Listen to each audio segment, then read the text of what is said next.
Specialist Corson, start record, article intake file number 8421, object, Blue City lot number 92-338, a collection of photographic equipment. Okay. Description, let's see. Start with a walnut-colored leather gear bag with a shoulder strap and a stainless steel clasp. Nice. Includes one camera, brown and silver, 2 lenses, a pair of binoculars, also brown and silver. Additional accessories seem to be from some sort of portable darkroom. Yeah, each piece besides the developmental equipment includes a carrying case. Condition, mixed. Camera shows heavy use, damage to leather and metal, but it is operational. Lenses are in excellent and near mint condition. Binoculars, likewise in good shape. Accessories are a grab bag, sell them as is. Price for the lot, let's say $400 to start with, $15, $20 incremental. $650 up front, minimum. Actually, you know what? Put an asterisk on that. Let me just set up the machine to... Yeah, okay. Comments and analysis. Where to begin with a lot like this? I mean, I guess I should start with the weirdest thing, the darkroom. It's weird. It's like a little portable desk with containers for the chemicals and a tiny bath basin for the film to develop in. This is some real prosumer shit. But let me tell you, this right here, this is a nice camera. It has sort of a retro aesthetic, like a lot of things in Blue City. Look for buyers with a penchant for the classics. Additional lenses are smartly chosen for surveillance work, which means it might take some massaging if you're trying to sell to a bird watcher or something, but it's not beyond your abilities, Momona. Binocs are solid too. Some fingerprints, a little oil on the metal, but the lenses are crystal clear, a real sense of presence when you look through them. And that is just the mundane stuff. I got curious when I read this was found out on some suburban rooftop in the thicket near the Blake Blossom scene. You read about that? Tricky stuff. So I thought maybe this was connected. I did a spectrographic scan, ran a quick membranic analysis, and it turns out this stuff didn't belong to a private dick. This is concern tech, friendo. This could ID outsiders, peels, even other business folks like us. So, you sell to a normie, start at $400, $650 up front. But if you have a crosstowner on the hook, bump that up exponentially. Or chuck it. Sometimes it's better for rare goods to leave circulation.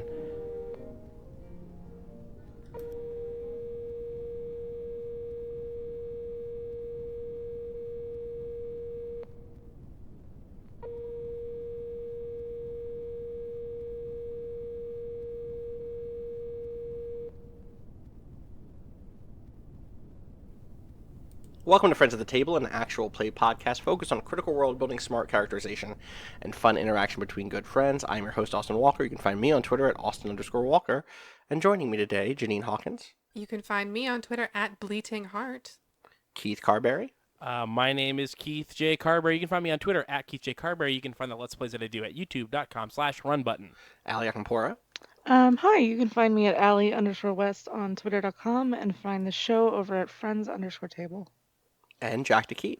Hi, you can find me on Twitter at NotQuiteReal and buy any of the music featured on the show at notquitereal.bandcamp.com.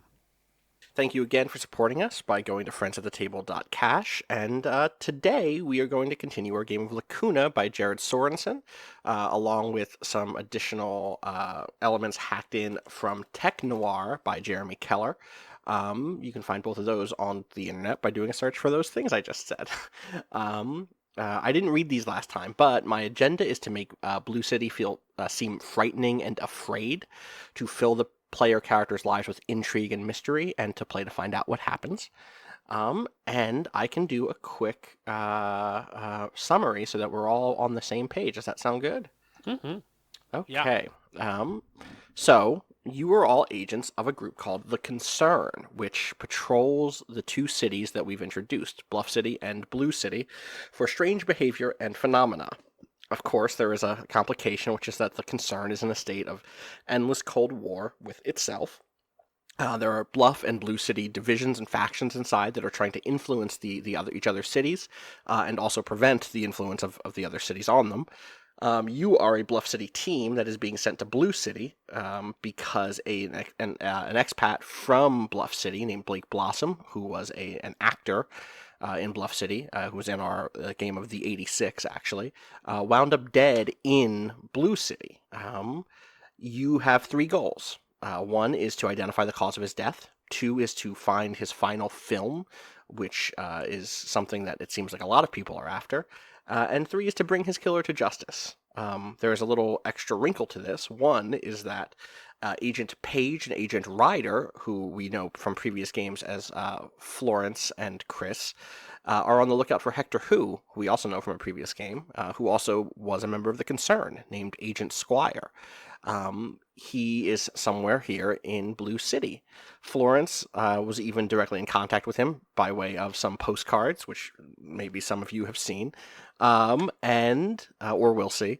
And Agent Hurd, Keith, your character, you are aware that Hector is here and that there's a chance that Florence might be trying to contact him. And you've been told, hey, don't let that happen, please. If you see Hector, bring him in. If you find Hector, if you stumble into him, try to bring him in dead or alive. Ideally capture him. But first and foremost, let us know. Maggie. Hector also was my mentor. Hector was also your mentor. Yes. A good, important point. Real quick, I just want to clear things up at the very beginning. I forgot that we were looking for the movie last time. Okay, that's an important thing. I forgot that was one of the things that we were supposed to do. One of the big things, yeah. I thought that the only reason we were going to the film festival was to find people that connection. knew the guy. Gotcha. Yeah. No, finding the film would be great too. So yeah, it's one of the things you want. Additional note here, and I'm kind of retconning or sliding this into place to make it a little clearer, is you are lead agent on this, Agent Hurd, but you are not yet a quote unquote senior agent. I think it's worth saying that this is kind of your probationary team leader, senior agent. It's one of you those mentioned that I was on thin ice because Hector was my mentor. Exactly. I think that makes sense, right? It's like, hey, you get this thing, you do right by this, and maybe you'll get that big promotion, But you are the team leader still. Agent Seals, Maggie Darcy, Janine, your character, you are kind of in the dark around the Hector stuff. I don't know that you know that Hector is here or who Hector... I mean, you probably knew who Hector was in Bluff City, but do not know who Agent Squire is or any of the connection to this stuff. We opened the game by using Tech Noir's kind of procedural storytelling stuff, and we rolled on the plot table. Obviously, I'd written some stuff around Blake Blossom dying, the missing tape, etc. But we opened by rolling, and what we got was the Teardrop Coupe, which is a very fancy car that was owned by a group called the Cultural Trust, which is, officially it is a group that gives grants to artists and kind of promotes art and cultural work inside of the City by the Sea, aka the Metropolis, aka what outsiders call Blue City. But actually, the Cultural Trust is kind of a group of censors, and they censor everything from newspapers to films to reality itself, it seems. They are the ones who control what types of buildings are allowed to be built in the city and kind of create the pool. It's not just what types of buildings, right? It's literally any sort of cultural expression needs to be approved by them, and it's mostly approved ahead of time by them being these are the types of things you can do. You can make movies that look like this. You can make buildings that look like this. Sure, you can decorate them differently. Sure, you can cast a different actor, right? But this is what the Western looks like, etc. So we know about Blake Blossom has become an avant-garde film director. Yeah, you know that about him. And it's sort of always seemed like that's been outside of the sort of things you're absolutely to be able to absolutely do? Okay, yeah. I wasn't sure if that was explicit or just I would say it's explicit, right? The Cultural Trust has so let me finish saying what's on the board right now, and we'll talk through stuff, and we'll talk about what's on the kind of plot board, and we'll talk through that way. Also, from the very beginning, Achilles Apollo was on the board, and he is a boxer and an enforcer for a group called the Whitman Syndicate, which came up briefly in our first Fiasco game. He came up in our first Fiasco game, and he stole the coupe from the Cultural Trust. So those are the things we knew going in. We also know a few other things going in. We know that there are some relationships between characters. We know Achilles Apollo, for instance, helped get Finnegan Hands, also from our Fiasco game, back onto his feet. We don't know like what. Oh, we know Finnegan Hands is working as a Santa right now because this is a holiday game, somewhere in the city. But we don't necessarily know like what he's been doing day to day or in any bigger way. We also have all of your relationships to various characters coming in. So Agent Seals, that is you, Maggie. You feel protective about Finnegan Hands, and have made contact with him in the past, right? You could go to him whenever you want because you know where he is. Agent Page, so that is you, Florence, Jack. You know Gail Green, who is a filmmaker in her own right, who we know as Goldfinch. When she was in Bluff City, she left here, went to Bluff City as a girl, as a teen maybe, somewhere in there, became the superhero Goldfinch, and has since come back here and is working to change this place, we believe, by way of the creation of art and through the kind of establishment of things like the Citywide Film Festival, which creates, which shows off art that is really at the limits of what is socially and legally acceptable here. And you feel respectful towards Gail Green. We can talk, if it comes up, how you specifically know her, but we do know that you have a respectful relationship with her. We know Agent Hurd, Keith, that you are suspicious of the journalist Jennifer Jetta, who we know was somehow connected to the death of Hector Who's content-aware Peel, his like double that was back in Bluff City. And so I imagine you've run across her here. She's a journalist who works on both sides of the border, basically, in both cities. And so you were suspicious of her. And Agent Ryder, Chris, you were sympathetic to Achilles Apollo, who is, again, this kind of like working class dude who's kind of working for an organized crime syndicate, but who is like clearly a good guy and who takes care of people. And I suspect you have some overlap there in terms of like, sometimes the little guy, you got to look out for each other. So you're sympathetic towards Achilles Apollo. Other stuff that's on the map going in, so I've added some stuff to the map as it stands. I've added all those relationships I just said so that we could just see them immediately. I also added Blake Blossom, who we know his body was found in the Thicket, which is a one of the districts of the city. The Thicket is like a suburban sprawl that is enclosing on the wetlands at the edge of the city. So I added that to the map. And then there's stuff that came out of play. So you arrive there at the top, you break up into teams. Two of you go to a movie theater. I think that was Agent Ryder and Agent Page. Go to a movie theater to try to figure out what the fuck is up with Blake Blossom. It was Ryder and Hurd. No. We went to the film festival. That was the festival. Oh, It sorry. was before that.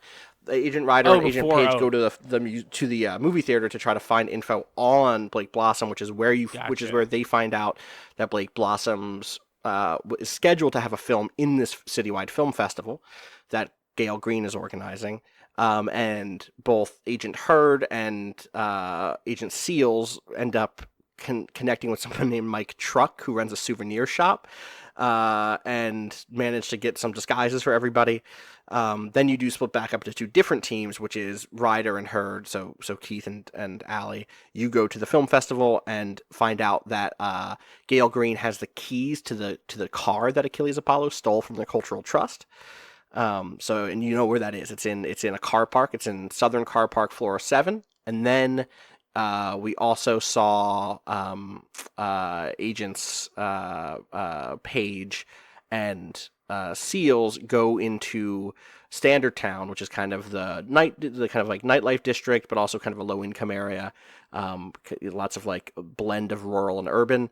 And you get some information from a bartender about what Blake Blossom's movies are like, which, he kind of described them as being kind of dreamy in narrative quality, but kind of walking the line between fiction and kind of nature documentary.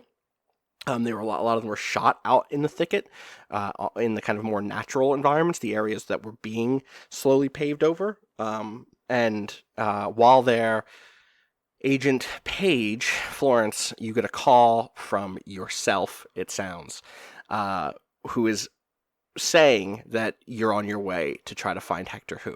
You're telling Hector that you'll be on your way soon. So, any questions about what happened last time? I'm trying to remember if there's any other big picture stuff. Was there like a doc that you gave us with? Yes, there's a dossier. I'll relink it. Okay. I have it here. And That was what you did- making noise. Uh-huh. I forgot you had a physical one. Mm-hmm. What was Go ahead. the note that I found with the car keys? Did that say anything specific? That said that the car was at the Southern Car Park, floor 7. Okay, and That's that's the it. Okay. location of the thing. Yeah, totally. The name of the film we know is The Tunnel. We also know that Gail Green had added it to, or had added Blake Blossom's film to the name the tunnel to the schedule, and then removed it the day that the newspapers reported he died, and now has re-added it to the schedule for the Citywide Film Festival.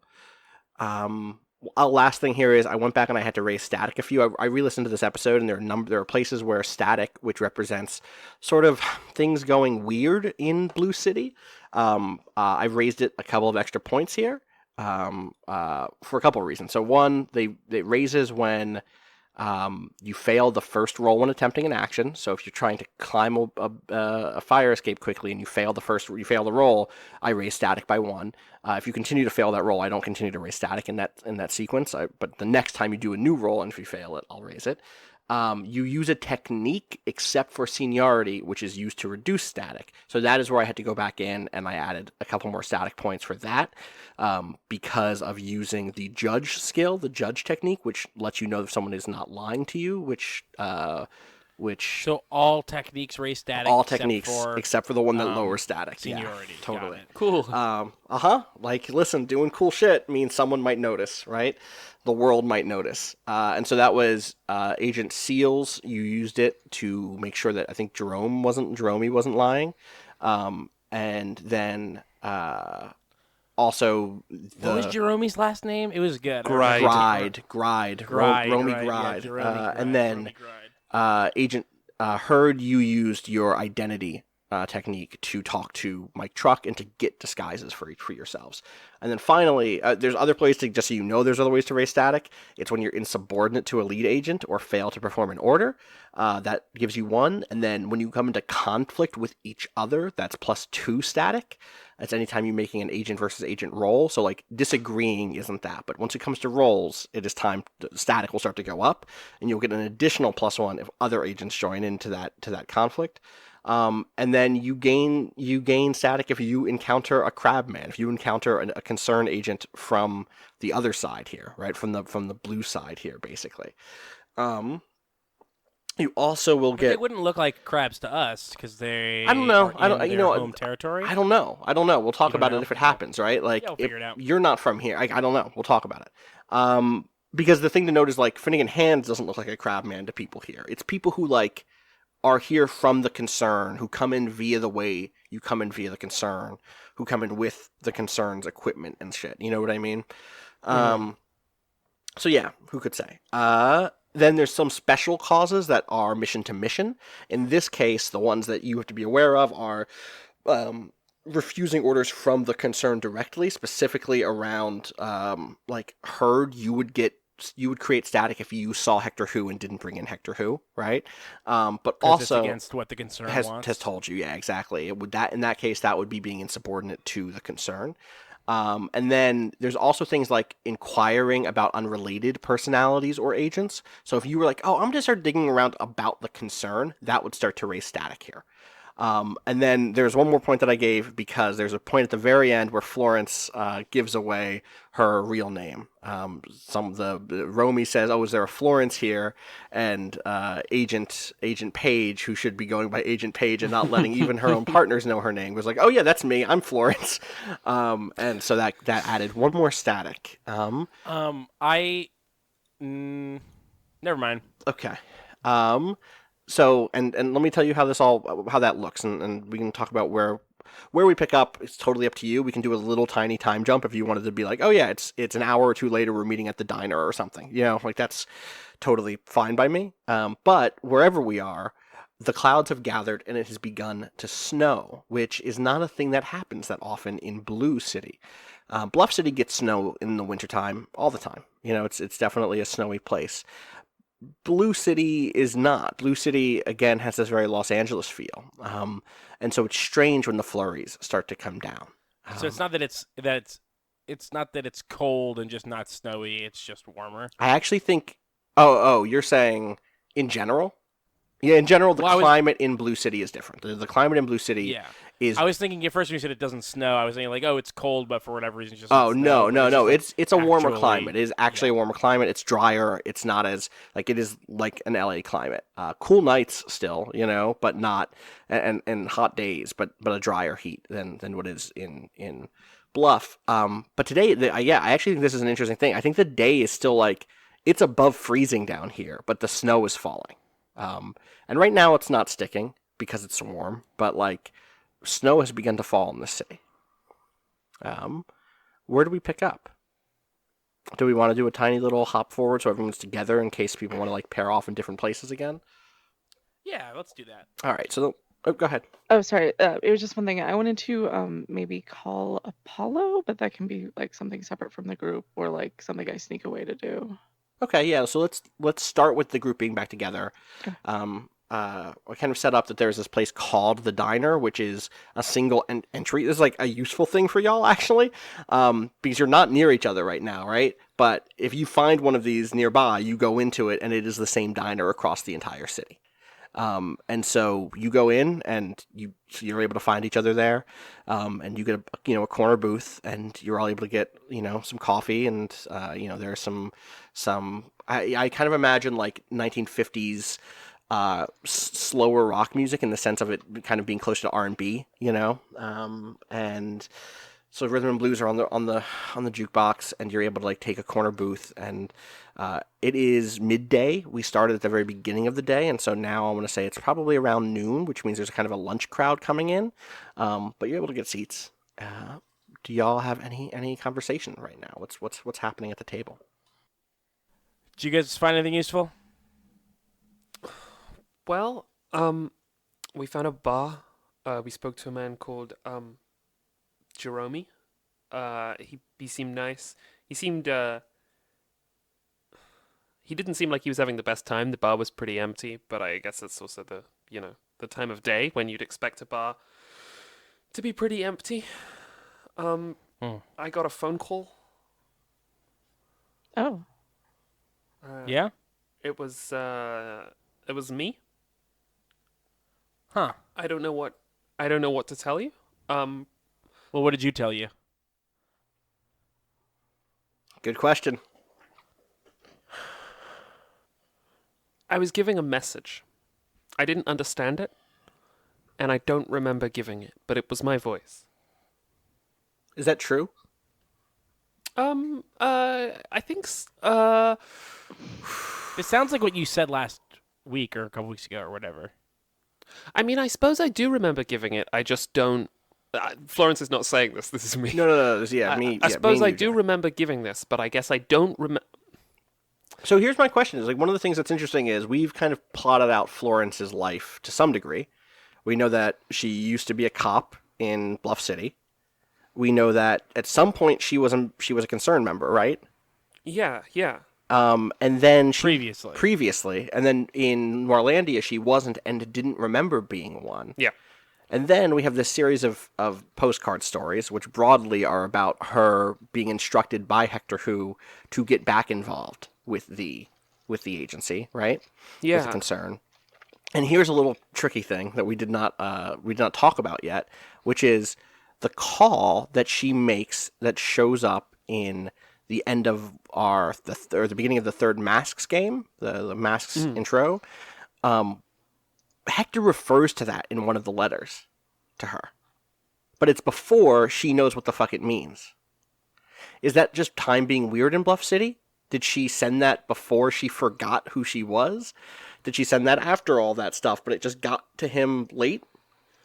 I think So a thing that I really loved when I played Silent Hill 2 for the first time, is that Silent Hill 2 is extremely laissez-faire about the order that things happen in. Yeah.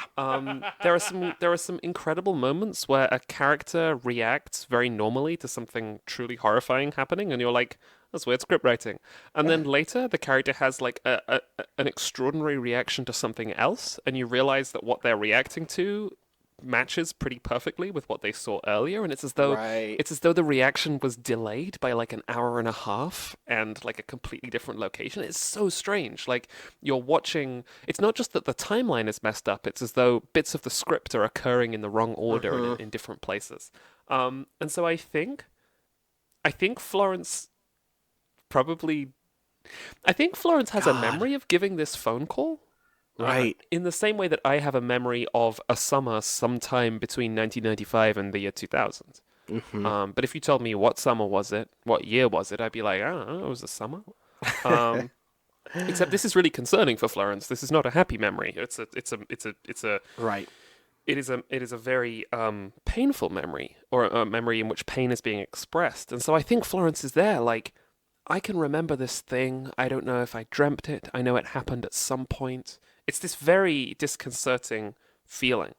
And I think it's just compounded like a million times by listening down a phone and hearing her give the message again. Right. Right. Interesting. So I think that's what she tells her boss. She says, it was a message. I suppose I remember giving it a little, but I was speaking down the phone, and I'd asked for myself. But what did it say? It said that I was coming. That's it? Where to? To Blue City. And Florence is just like nodding visibly anxiously and just like sipping her coffee. She's like, there is a piece of information here that she cannot give. And she's very aware that she has led herself down an alley where that information, its absence is visible, but she doesn't really know how to respond. So I'm thinking of this very like Toni Collette Hereditary, like panicked response, just like nodding and sipping her tea and being like, yep. Are you attempting to hide this at all? Hide the fact that there's an absence or hide the specific piece of information? Both. Let's talk abstractly, because this feels like, are we about to have an agent versus agent conflict sequence in which, not sequence, but in which Agent Heard is trying to see through, because it feels like that is what Keith is setting up as a player. Is like, Keith, is Agent Heard trying to see through Agent Page? Yeah, I mean, I asked what it said, right. And Page is not saying what the message was, really. Totally. I think I was very clear. I think the camera would already be framing this as one agent trying to figure out if the other agent is lying to them. I'm squinting. Right. Do you know what I mean? So I think that might be, I think that this is a role. Okay. Yeah, I'm prepared to make this roll. I feel like this is a conflict that it's worth seeing on screen. Me too, especially like it's the beginning of the second recording. You know what I mean? So like, let's immediately start to underline that that Hector is a pain point, is a pressure point here, especially given you were the two of the three people here who knew Hector before. Do you think Chris has picked up specifically what Florence is talking about? Like, do you think Chris would see that absence and be like, oh, I know what that absence is? Chris, do you? Like, what's the camera show Chris as she hears this back and forth, you know? I think it's Chris, like, I think when it's like, oh, I got a phone call, it's like leaning forward with interest, but I don't know that, like, I mean, I don't know that she knows the Florence-Hector relationship enough to know. Right. Because you two haven't actually spoken through that, other than you knew that when she was a cop, Florence used Hector as a source. Mm-hmm. Right. Right?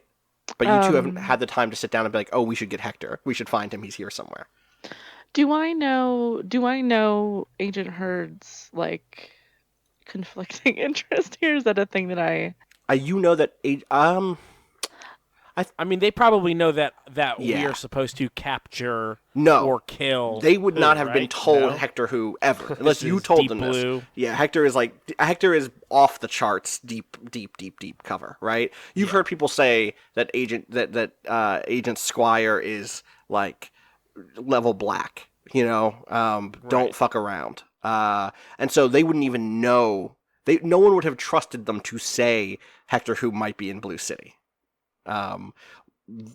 They know independently of that.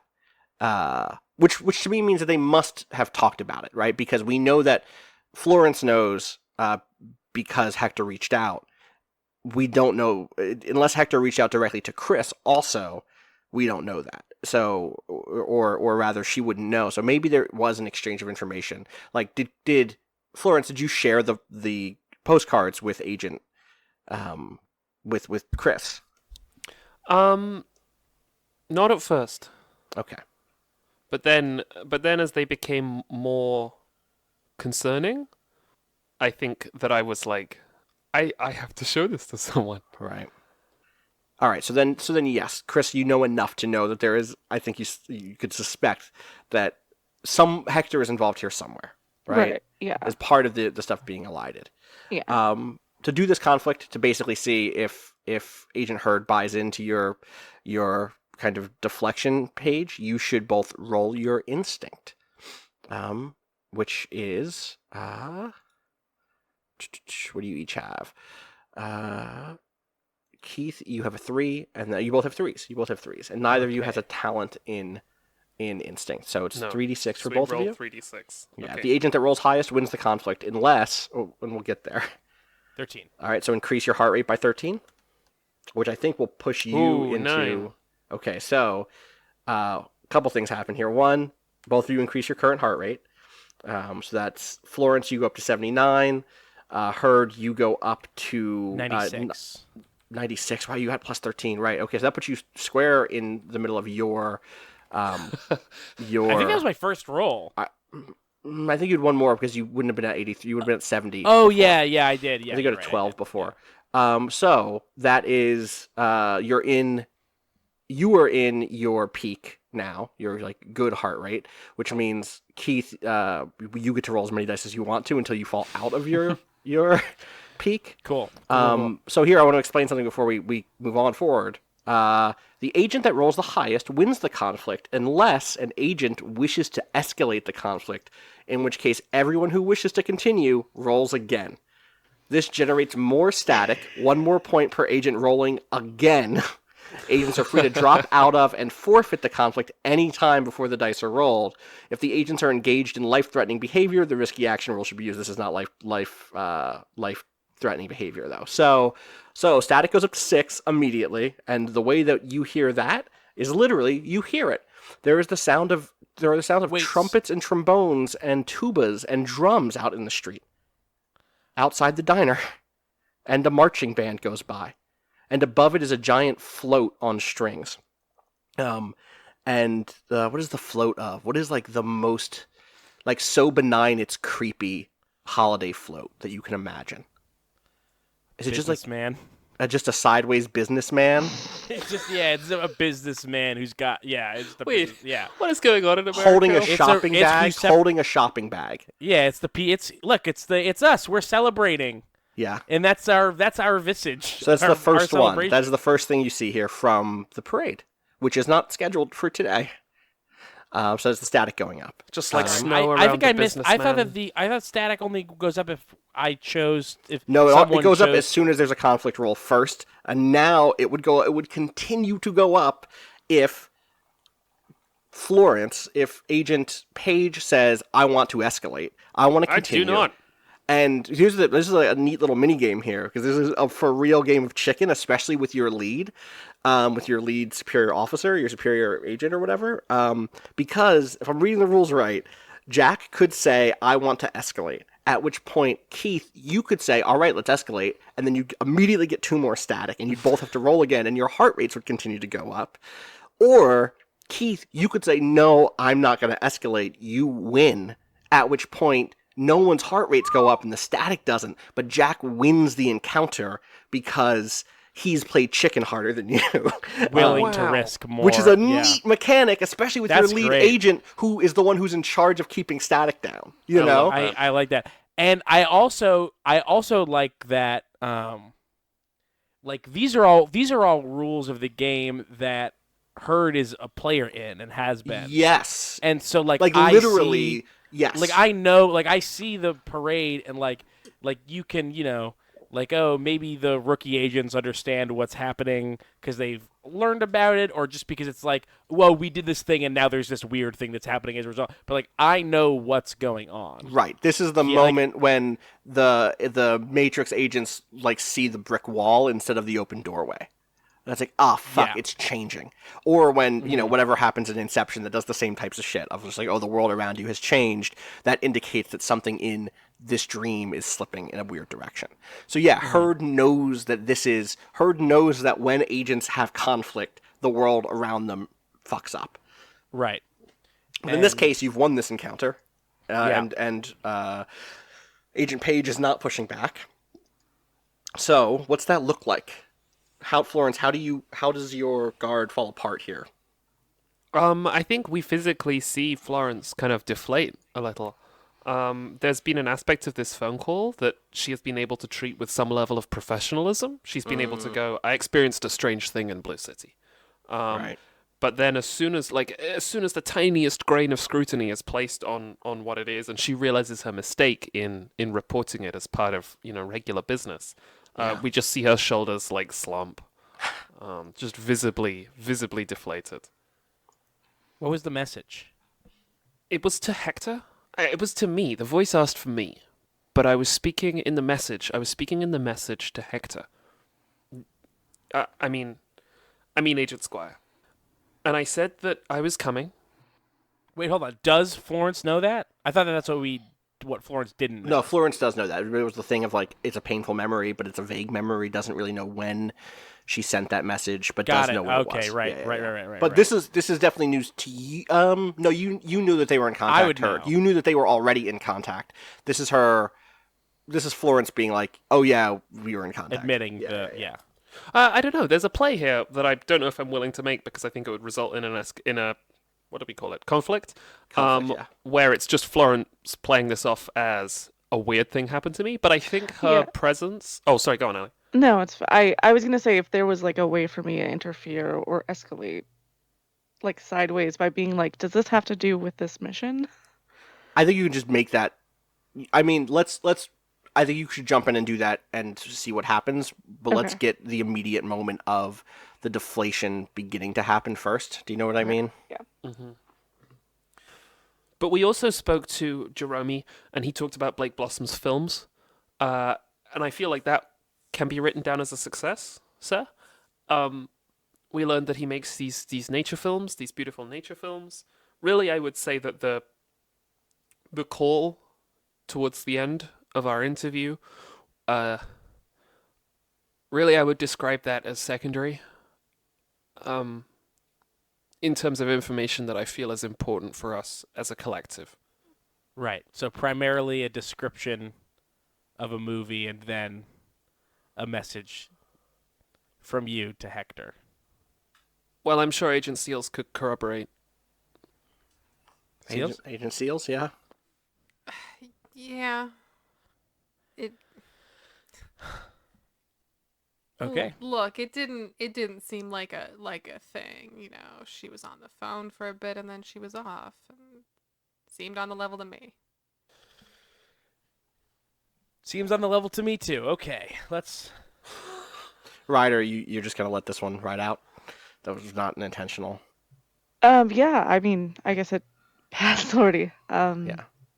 I think she says, speaking of phone calls, and then gets up. Yeah.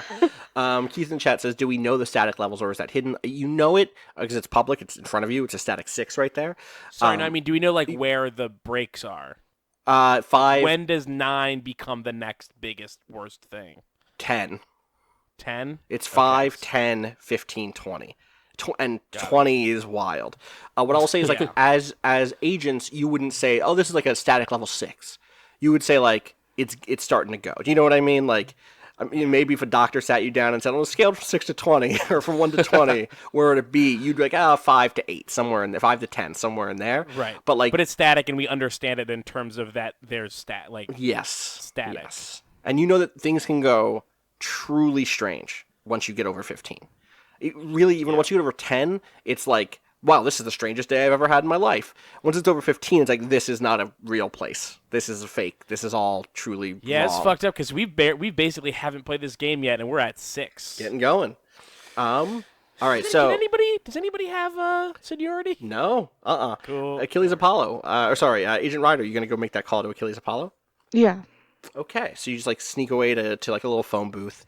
There's like a cool corner, or like there's like a, you know where the bathrooms are. I don't see, you know where the bathrooms are in here, but you don't, because this is a fictional diner we're inventing. But there's like a little side hallway that goes to the bathroom and has a little, like a walk-in phone booth in that hallway, so you can close the door behind you and everything. You just give him a ring. And it rings a couple times, and then he picks up, and you can tell he's kind of sleepy. He's waking up. It's like, oh, who is it? Achilles? It's Miss Ryder. I'm Achilles. Oh, okay. Sorry, I was a little slow. I had a joke. How you doing, Miss Ryder? I had something that I wanted to talk to you about. Do you have a minute? What time? Yeah. I don't gotta be anywhere yet. You in town for the festival? What are you in town for? I'm in town attached to the festival. I'm doing an investigation. We're trying to. Yeah. Okay. I found something of yours, or I found something you'd be interested in, and. Well, which is it? Because I travel light. I don't keep much. I mean, it depends on how you feel about this item. I found a pair of car keys. Oh, car keys. Yeah, I don't. I definitely wouldn't say on a phone that I own a car. So, is what I. So it couldn't be my car keys. I don't have it. You can check the registry. I don't own a car. I sometimes drive Mr. Whitaker's car, or someone else's here or there as a thing, but that ain't mine. My goodness! Oh, this must be a mix-up. My phone book. We're still gonna meet up later, though, right? Yeah. Yeah. Let me For drinks before the festival. You promised. Yeah. I know a spot. It's there's a car park. And across from that is a Southern car park. You go there, go across the way. There's a little bar. You meet me there. Sounds perfect. Bring whatever you got. Mm-hmm. All right. See you later. In peace. All right. Okay. The rest of you, the server comes over and gives you the bill, and you're able to pay. And I'm curious, what is now? What is next? It sounds like, Ryder, you've set up this meeting with Achilles later a little bit. I'm going to say again, it's like early noons, right? Or early afternoon. And so you have some time before that. That festival's probably like 7 p.m. is when the red carpet goes out, And so maybe meeting Achilles at 6 makes sense. Yeah. Or a little before, whatever. Yeah, What do you either do way. before now? What else? What other leads do you want to track down here? We should probably go to the thicket, right? The Yeah. filming place. Oh yeah, where the body was Yeah. found. Mm-hmm. To try to track down. Well, yeah, also the body and the classic Sherlock Holmes consulting detective thing, right? Of like, go to the scene of the crime. And also, like, we could maybe see if some people were there during the filming or know anything about the film, the film that was shot. Mm-hmm. Totally. Two things I want to note. One is that I was double checking with the dossier here. Okay, yeah. So his body was found 2 days ago, so he would still be like you could probably still find the thing cordoned off where the body was found for sure. But as a reminder, it was found inside of the body was found 2 days ago, but his body was found while draining a pond at a new housing development, which means that like the crime scene is a drained pond, not like a place where you'll find like a bullet next to where the body sketch is. I want to make sure that that's what that is. Two is I need to know how you'll get there. You've been mostly in the city so far, and so like, yeah, there's mass transit, there's buses, there's stuff like that. But this is like, if we're doing the LA comparison, you're going out to the suburbs, and you can take buses out some of the way, right? But Taxi. okay, Can we take a taxi? you can give me a that is an asset probably, or an access roll. Whoever's gonna take care of getting y'all out there, that would be an access roll. So who's going out there, and what are the other folks doing? Or are you all going out there together? Also, I guess lead agent Hurd, do you have feelings on this stuff? I think because we've already got one in the chamber for later for the with Achilles Apollo. Yeah. I think it would be fun to do all four of us. Okay, sounds good. So Keith thinks it would be fun to do all four of us. Yeah, I gotcha. All right, then yeah. I think that Hurd thinks that like maybe I need to be watching all three of these people. Okay, yeah, that makes sense too. Totally. All right, then someone give me an access roll. I also want to say this is one of those games where it is totally chill to kind of metagame out who has the best role in a thing. When you're a team of secret agents, one of you handles transportation. Like that's a thing that happens. So I think in this case it doesn't matter because all of you have I guess 3 of you have 3 in access. Everyone but Florence has 3. Yeah, but no one has a special talent that makes that extra good or something like that. So yeah. Go ahead and give me an access roll. Someone. Tell me who. Maybe whoever's heart rate is lowest. There's a good idea. Whose heart rate is lowest? Allie, Chris Andrews, a.k.a. Agent Ryder, is at 111, which is in your target range of 88 to 143. Maggie, Agent Seals, Janine, yours is 100, which is in your target range of 93 to 138. Remember hitting my target range, but okay. You're at 100, so yeah, you really did. It would be me as the lowest. Yeah, you're at 96, which is in your target range of 90 through 104.7. Great, thanks for that.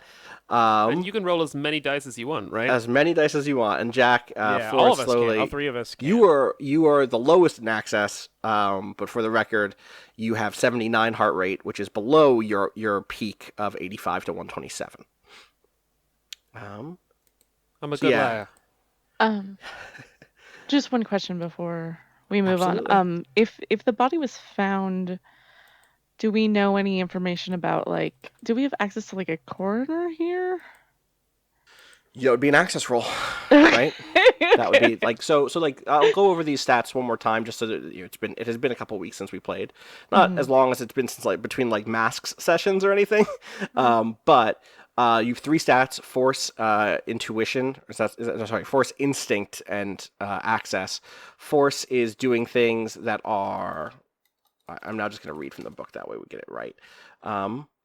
Force, agents use force to interact with Blue City. It encompasses all physical activity with personalities, hostiles, agents, and with the city itself. Mystery agents are direct and focused, able to push through physical and mental fatigue and accomplish their goals. No matter what their physical level of strength or stamina, they're able to perform exceptional physical feats in Blue City.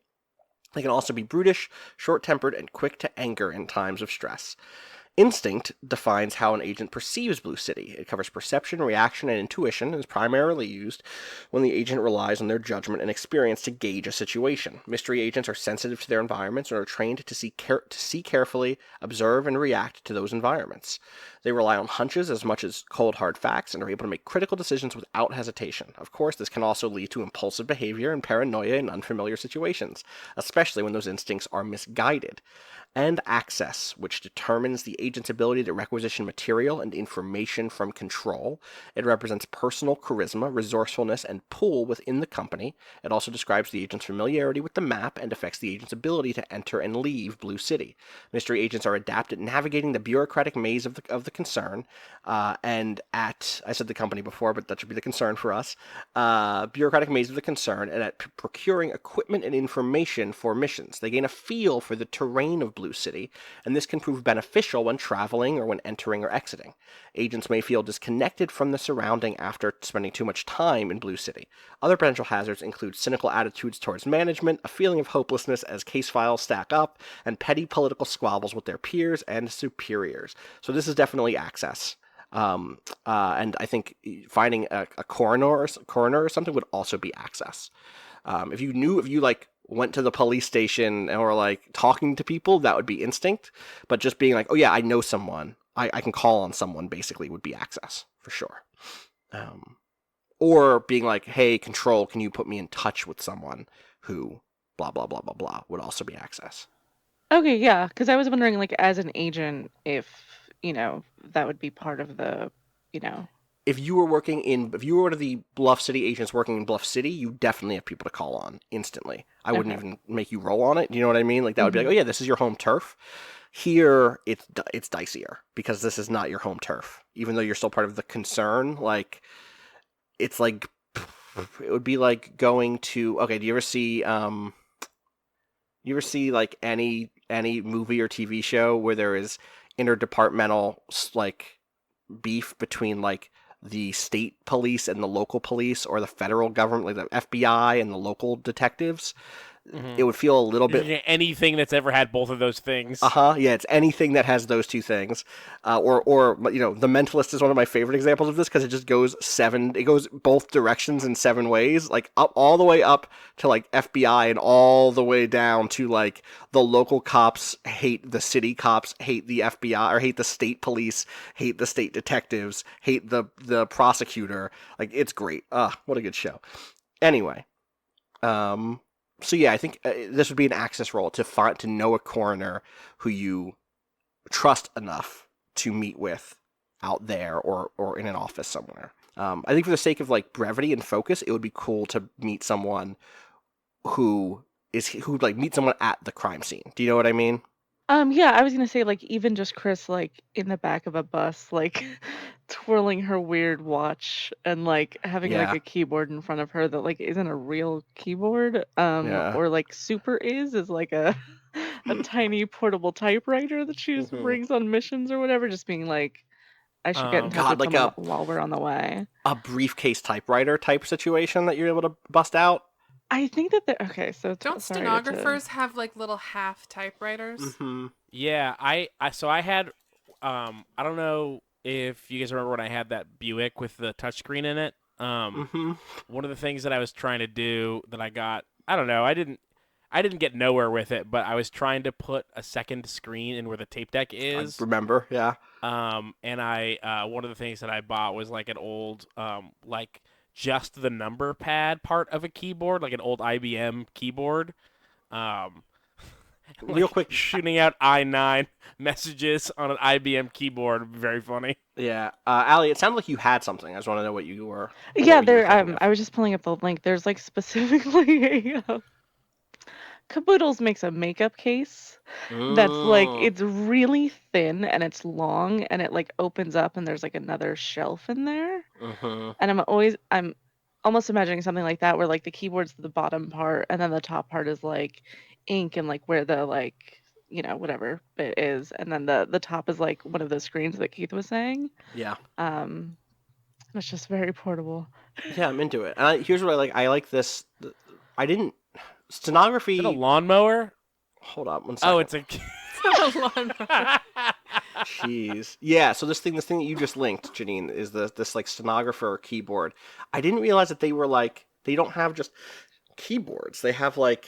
I mean, that's part of why stenotype is a thing, right? Like, one, it's faster. Like, every stenographer has their own, like, weird code kind of thing. Right. Yeah, it's a shorthand, like. But also, it's like yeah, syllabic shorthand. Yeah. This thing is just and even like the actual transcripts of it are, like, very skinny little, like, receipts. Yeah. right. This thing I just linked. It's like 1, 2, 3, 4, 5, 6, 7, 8. It's like 20 keys total on this thing. But presumably there is some system by which. Do you have one where you can see the letters on it? Because I found a picture that has the actual, like... No, that'd be great if you have one of those. I'm super curious. It's small, but it's wow. like... That's really cool. TPH. There's like an AOEU. It's like No very I. basic. That one's Yeah. superfluous. I love this one I'm just putting in now because it has a bunch of like... Someone has just taped on letters that have fallen off. It's just falling apart. I love it. It's so good. Yo, buy your stenographers new keyboards. Yeah. Quartz. Fuck off, I swear. Anyway, Cool. Yeah, it's one of those as if you could like fold it up into a, All right. a makeup So pad. I'm gonna need 2 access rolls. I'm gonna need an access roll to get you all out there, and then I'm gonna need an access roll for you to contact some sort of coroner or some other type of person who could help out here. Okay. Sorry. So how many access rolls is this total? 2. Someone's getting the car basically. Someone's getting you a ride, and someone's getting you or you could also call in a different favor, right? That's the other thing you could do here is like. Yeah. You know people here. You all have a connection with people who are in this city. Being able to be like, Finnegan to get me a cab. okay, well, or to drive you is what I was going to suggest, but that's That fine seems too. awkward too. All right, then yeah. So then 2 I'm- access rolls, one yeah, to I'm willing do. to make an access roll here. I know there's car service that I trust. All I'm right, so yeah, also so gonna and make one. they're in. that is They'll do a it. 16. Nice. Wait. You should only be rolling 3, not 4. I thought I can roll as many as I want. Oh, you're right. You're in the fucking zone. My bad. Yeah, Yeah. you totally can. Yeah. And you both succeed. Okay. Wait. So wait, who, Janine? You were doing which? The other one, whatever. I thought that. coroner. I thought like, Chris was doing that because okay, of the. sure. Then weird- ignore Oh, I that. thought that you said that Chris didn't need to roll to do whatever. She No. was doing. No. Well, she was trying to get a coroner via weird stenographer type, right? Oh, I thought this was just setting up a meeting that you said that she. Oh no, never mind. That was when you were describing if we were in Bluff, we wouldn't even need to roll. You wouldn't to even set need to something up. roll if. Got it. Yeah.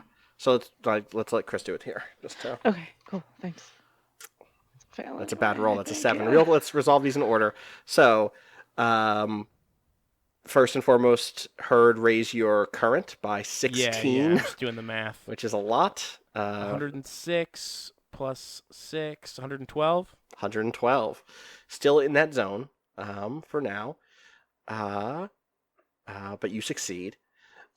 Chris, you also succeed. Oh, do I? Oh yeah, totally, 100%, 100%. Unless you want to actually succeed. So I think you send in that request. This is like a typed request that you're sending in. What is this? Is it a phone? Like, is it a combination of things? I think it might be a combination of things because, like, I have the caller ability, and I think we said last time that it was Yeah. like part of the way that it works is that it like connects to the actual like phone lines here because phone operators are still a thing in this like timeline Totally. or whatever. So here's the thing that will happen if you let this fail stand. One, I'm going to raise static again, Okay. because you failed to roll. Either way, right? Either way, that it goes up by 1. Goes up to 7. I'll get to that in a second too. 1 here is so you like dial in to connect to the concern and make this request, and you can hear the sound of, and this is if you let the fail stand, you will hear the sound, or you won't hear this, the audience will, the sound of, or maybe it's just a close up of the hand plugging in an extra connection, like the operator also connecting you to someone else, basically. Or maybe you call in and you go, "Can you connect me to A1, please?" And they go right away. And instead of connecting you to A1, they connect you to B1 or to A2 or whatever, you know. And so, or you go A1 green, and they go right away, and they definitely skip over green and go to yellow. So that is if you let this fail, which you rolled a 7, stand. And also your heart rate goes up. Did you already raise it? Yeah, I did. Okay. So what do you want to do? What are my options to not fail here? You can re-roll. Okay, and that's it? You can always re-roll, and the thing is, you have to re-roll all the dice, and And then it continue affects to my heart increase rate. your heart rate. Yeah. Okay. You can roll more than 3 dice as a reminder because you're in your target heart rate. So now the choice is either let the fail stand or potentially roll 4 more dice, 5 more dice. Whatever she wants. Letting it stand, I will say, could be fun, but up to It you. always though.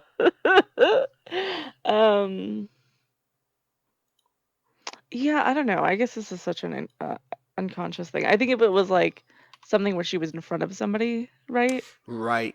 And like had a more direct interaction with her failure, it would be like, oh, I'm an agent and I can fix this. But it's just like on the back of a bus trying to. Right. I think you're in a car service. You're in a cramped, because Heard, you said you knew a car service, so I think you're in like a big like bulbous mid-century sedan, but it's one of you up front. There's a driver, and then there's 3 of you cramped in the back seat with Agent Ryder with this like weird stenography phone contraption. So yeah, good chance you would not. And also outside, you're like driving past this fucking parade and this is the static. it keeps growing. You keep seeing more of this parade. Like you take a turn, you go onto the highway, and like, oh, finally get away from that parade. You get off the highway, and the parade is still happening in a different district, and you're pretty sure it's the same people.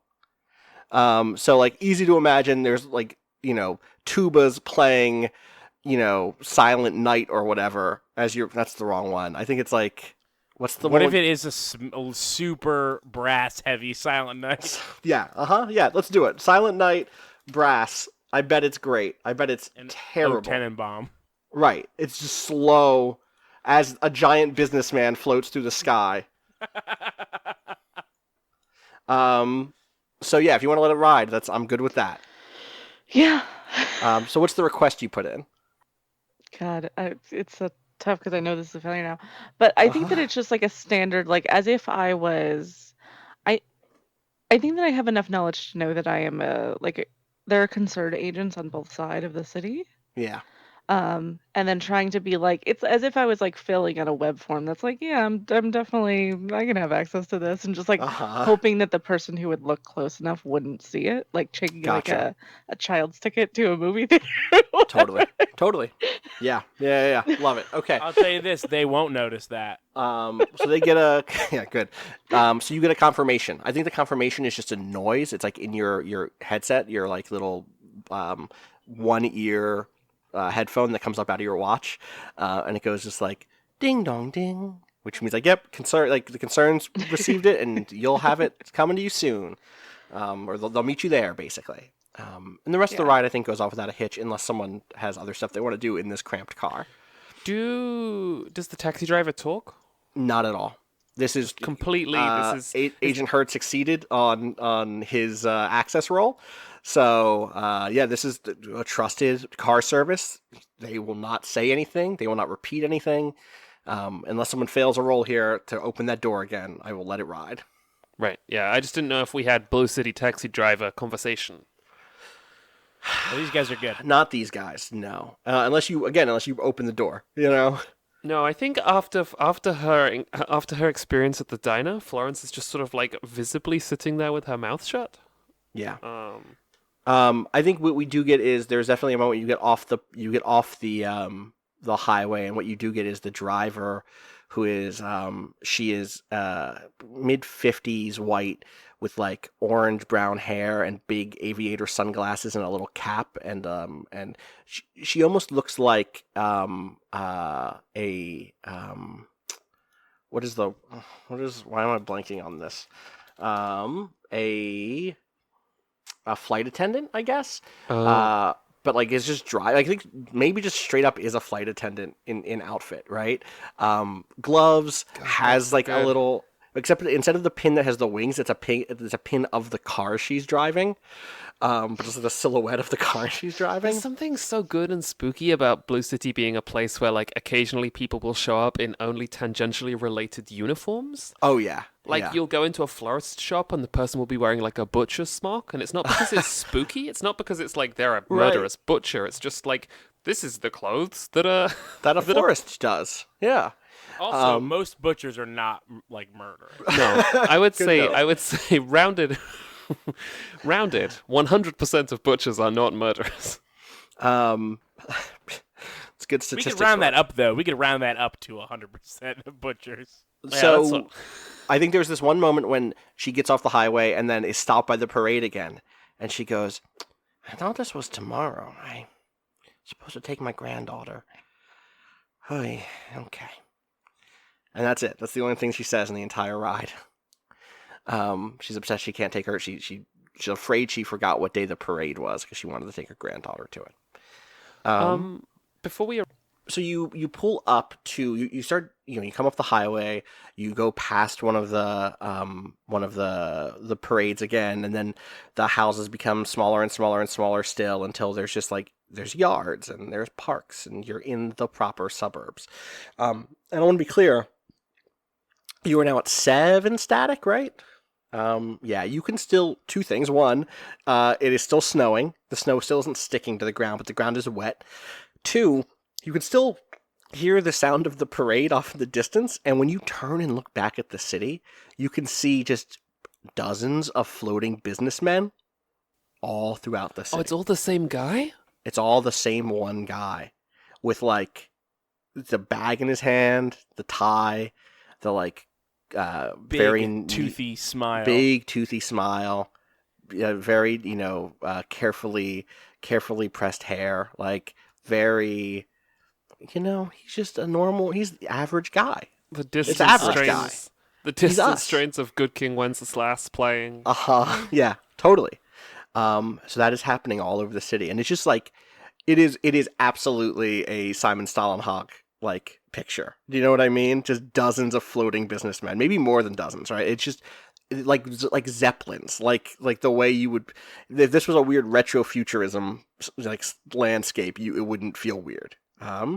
But you eventually get to the furthest outskirts of the thicket, past all of the various suburban complexes and the rows of every house that looks kind of exactly the same, and past a number of parks and canals and some in development housing, and then you get to like a group of half-built homes that have just like the wood in place or the foundation in place. There's a place the fencing is up for where there will be a tennis court at some point, but the tennis court isn't there yet. And there is a pond that has been drained and some police tape. And there is another car already out here. It is also a black sedan, but this is a low, blocky black sedan versus your kind of big bulbous one that your driver has brought you out here in. How long? I think your driver says like, or I guess maybe I'll ask right now. Is the thing normally that you just call back the driver later? Do they wait? How long do they wait for? Stuff like that. What is your setup? What do you tell them when you're getting out the car? What do you tell her? When you order the car, you tell them how long you expect the trip to be. Okay. And then they either wait, or send a new car. Mm-hmm. How long did you tell them? I told them that it would be 90 minutes. Like 90 minutes of being there, basically, and like looking at the crime scene. Okay, so I think at that point she's gonna say, I think she actually says like, I think she would have just been ordered to have not stuck around. There's other drives she could do in that 90 minutes nearby, right? So she's gonna she lets you all off, and we get just this wide angle shot of y'all getting out of the car and heading down into the pond, the drained out pond. And we just get a random close-up of a single frog that, like, ribbits and then, like, hops off screen, and the camera just hangs on the dirt as the flurries start to land and melt away. And there in the pond, or with the dried-out pond, the emptied-out pond, you see a lanky agent in a black...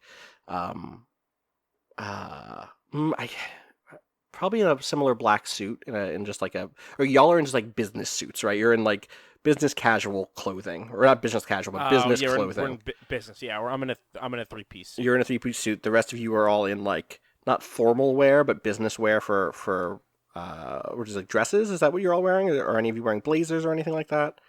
Maggie absolutely has a blazer. Okay. Like blazer, and I imagine pencil skirt. Okay. Big pussy bow blouse, that kind of thing. Gotcha. Chris and Florence? I think just like a very sort of like nondescript like grey dress with a white collar. And like it's cold. It's like not the weather. We didn't dress for snow, I guess. Mm-hmm. So like pink in the cheeks, like holding her arms close, folding her arms around her. I assume that I'm wearing some kind of like jacket or like a light coat, but I was told to dress for like kind of holiday weather. Mm-hmm. We know going into it that Blue City is kind of consistently going to be like the holidays, right? I don't know, that? actually. I don't. Or are we just I don't told know that like it is always the holidays here.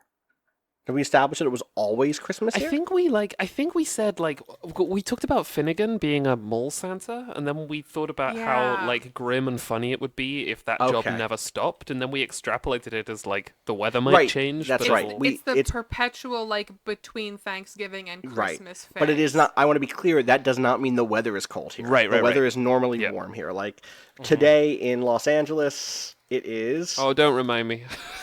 Okay, I will not. But it is very warm. Yeah. So I think I'm wearing just like a light coat, but not just like the most boring business person, business lady who is a little too cold. Mm-hmm. Okay. Specifically, I want to say my suit is it's herringbone wool. That's the suit. I just wanted to say Chris is wearing like a green turtleneck. With like a nice. gray dress over it. Awesome. While we're stopped for clothes, can I give a semi-relevant frog fact? Always. You said that the frog is ribbit, which is fun because there's only one kind of frog in the entire world that makes a ribbit sound, Well, really? and it's the frogs in Hollywood. And Wow, that's really? Why, that is why ribbit is associated with frogs, is because frogs in movies ribbit. That's incredible. Wild. What? Yeah. What do other And frogs so do? They croak. Every kind of frog makes a totally different sound. A lot of frogs Croaking, make like a chirping. bug-like sound, right? Like they make Yeah, like a kind of. Yeah. Oh, wow. I feel like most of the time Yeah. when I've heard a sound and someone's been like, "Oh, that's frogs," it's been going like me. And some frogs just make a sound like, oh. Yeah, that's one. That's a what good frog does. sound. The frogs around here go. That's a sort of that's You the can New make England frog any sound. Any sound. Any sound. It's really impressive. That's good. So I think what we get is, there's a lanky agent already in the pond with like a camera set up, on like a tripod. Actually, there's like 4 cameras set up at various different angles of the pond, looking at different things, plus a camera in his hand. And I'm gonna face cast this guy as Michael Pitt, specifically Michael Pitt as he appeared in the movie Funny Games. Not so- Michael Pitt as he appeared as a crab. Wait, did he? Oh, was he? Wait, No, I'm just saying this is not a. This is you said this was an agent, right? Yeah, this is an agent. Okay, so this but he is not a this crab isn't- man here. Got it. No. Okay. Oh, I know Michael Pitt. Okay. Yeah, Michael Pitt. If you do a search It's for like Michael a Pitt, real nasty looking motherfucker. mhm. Like a slimy, nasty boy. I'd only ever seen him in things where they cast him specifically to be unsettlingly attractive, and seeing pictures of him in the real world is a little jarring because he's not. He's not. It's unbelievable. It looks like He's- he's what always is he doing that in? thing with his mouth, but I don't think he is. I think that's just how it is. Here. I'll What put- is he in where he's supposed to be Looks attractive? like Like anything Boardwalk he's cast Empire. in? Yeah. Oh, big I mean, one. yeah, okay. I've seen. I see here where. Yeah, okay, I can see it. But you have Yeah. to picture Oh, him man, as in this fact- nasty man. Jack hates Janine- Michael Pitt. The one you just posted makes him look so goofy. I know. But yeah, I think maybe this He image was also here. This... Mason Verger. He was the first Mason Verger. In Oh, he Hannibal. wasn't And he? then they Who the replaced hell him. is Mason Verger? Oh, don't He's look the it pig up. man. He's the pig man in Hannibal. If you search Mason Oh, Verger, you're okay. going to see some bad faces. So just heads up. Yeah, some stuff. And I Oh, also here's see this- Mason Verger and Mitch McConnell. And Mitch next to each other. McConnell is That's a really good funny. comparison. They're both terrible people. In any case, it's Michael Pitt, and he is in a black suit with a black tie and a white shirt. No, he's feeling festive. It's a green shirt with a red tie, And a black jacket. and a black jacket. Jesus. It's terrible. It's fashionless. Oh, it's like a magician. 100%. And he has on black gloves, and he sees you all here as you get into the thicket and into this emptied pond. As the 4 of you approach, he lifts up his camera at you and takes a photo, and there's a flash bulb for a second. I'd say it's like 1:32 p.m. right now, maybe 2:30. What do you all do? Do I know his name? Yeah, you're senior. I'm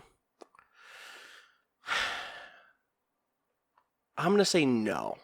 Okay. because of that previous failed roll from Chris. And he says, Agent Sleeves, how's everybody doing? No more pictures, Agent Sleeves. Click. And he like lowers it, and it's like hanging on a thing around hanging on like a strap around his neck. Working the Blake Blossom case, huh? I don't say anything. Well, which one of you is Agent Ryder? That's me. You needed someone to talk body stuff. What do you need to know? Gross. Did you need to have a chat I'm about just gonna body keep posting pictures where he looks like a fucking creep as he's talking. How about that? He's a creep.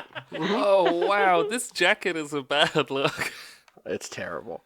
Go ahead. It looks like a snakeskin jacket, but it looks like the snake meant it to be. Yeah, It looks like the snake was like, make me into this.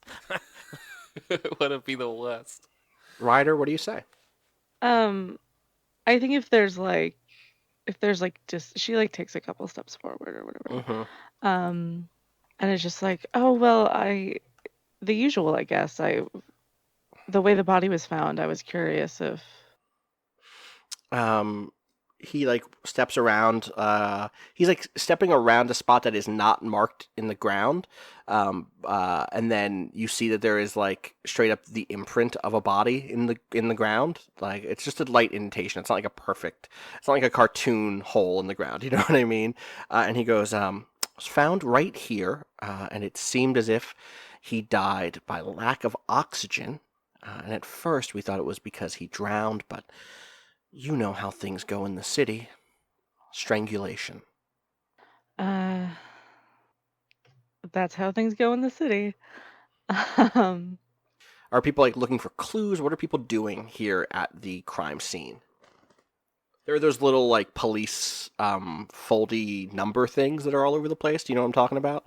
Both in the pond and and out above the pond. What I'm describing are little placards, I guess, that are folded that have like 1, 2, 3 that represent different like evidence physical markers. map legends, right? Yeah, basically. Maggie's examining grass. She's looking at Just the for- grass around the area. Okay, Not for fun, specific. like to look for like if there's like drag, if the grass is bent in certain areas. Like Give me an instinct. And that is again any dice you want to roll, any amount of dice you want to roll. 11 is the goal. That's any amount because you're currently in your heart rate, your target heart rate. Right. You know what? Screw it. Man, that heart rate thing really makes you Makes you consider. think.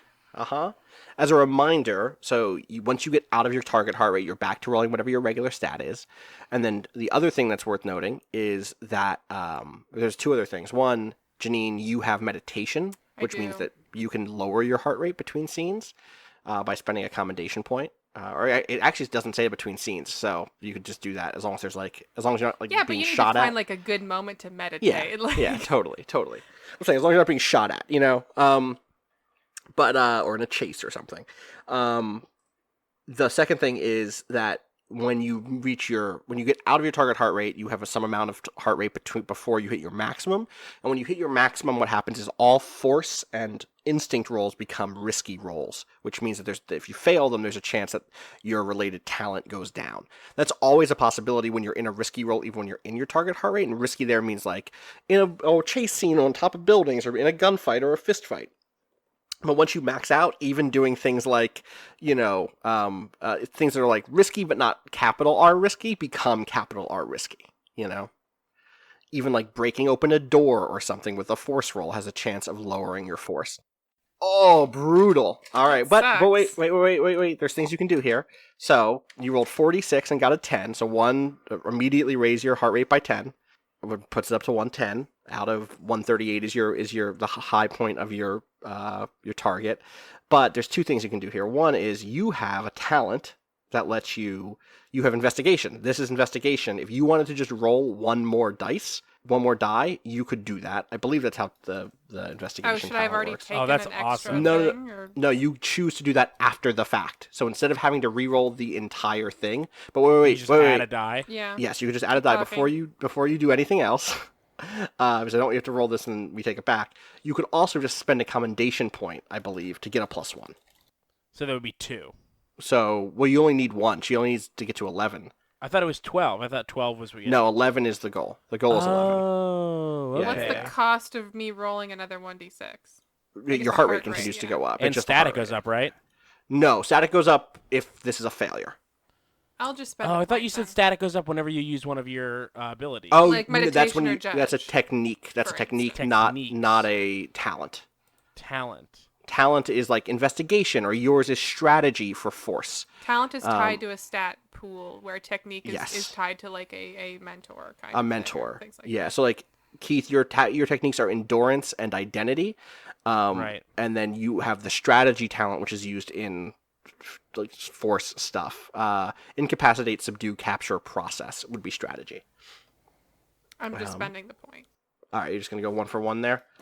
All right, cool. I'm just gonna double check that by looking at our little cheat sheet on the side, but I'm pretty sure that that's right. I'm gonna post another picture of Michael Pitt. Great, love to see the guy. He looks like a Trump. That's the problem. So wait, Janine. Here's the thing. I went for him because he's the person who I actually face cast is Eric Trump, and I was like, Oh my fuck, he 100%. looks like I wanted to Yeah. face cast this guy as Eric Trump without saying the words Eric Trump. So Sorry. you 100% got it. No, it's extremely funny to me.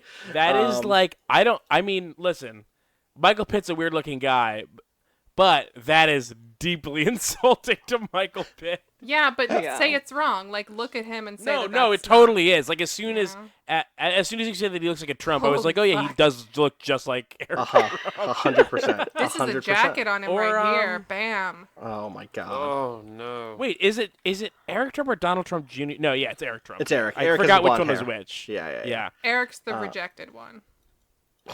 God. Great. Again, say I'm wrong. This is the what was that tweet? Oh, never mind. Let's forget about it. Okay. There's a funny tweet, these but are no, all- I don't want it. I don't care. This is all just. Sorry, I still need to so figure out this choice. commendation thing before we. It's fine. I'm keeping busy. Because I might be wrong about the commendation. The commendation might only be for certain types of roles, which are access roles, which would make sense to me. Does Yeah. static go up because Janine failed? She hasn't failed because she's boosting it. Oh, yeah. That's not a failure. That's the thing.